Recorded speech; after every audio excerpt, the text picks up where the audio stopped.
रात्रीचं माझं kitchen cleaning, रात्री सगळं गॅस ओटा किचन क्लीन करून घ्यायचा. भांडे वगैरे असतील तर रात्रीचे भांडे रात्रीच घासून घ्यायचं. तर रात्रीचे भांडे घासायची माझी आधीची सवय आहे, त्याच्यामुळे टेन्शनच नसते. सकाळी उठल्याबरोबर किचन ओट्याकडे बघितलं तर आपलं मन प्रसन्न वाटतं आणि खरंच खूप छान वाटतं. आणि रात्रीलाच मी ड्रायफ्रूट भिजवून ठेवले सकाळसाठी, काजू, बदाम, मनुका, अंजीर आणि खारीक.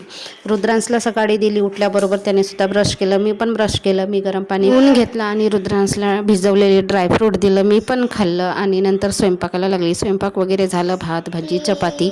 आणि बाजूवाल्या ताईंनी वाष्टे दिले होते. तर हे वाष्टे म्हणजे काय, तर बांबूला जे कोवडे कोंब येतात त्याची आमच्याकडे भाजी खातात, लोणचं करतात आणि वडेसुद्धा बनवतात.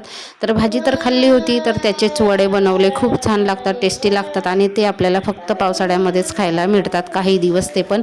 आणि चहा नाश्त्याचे भांडे होते थोडेसे, ते घासून घेतलं, कपडे धुतले आणि लास्टला आंघोळ केली. तर तितक्यातच पार्सलवाला आला. रुद्रांशचा स्टडी टेबल होता, मी ऑर्डर केली होती, तर तो आला. तर ते रिसीव केला आणि रुद्रांश तर मस्त हॅपी झाला ना, लागला अभ्यास करायला. अभ्यास पण भरपूर दिलेला होता म्हणून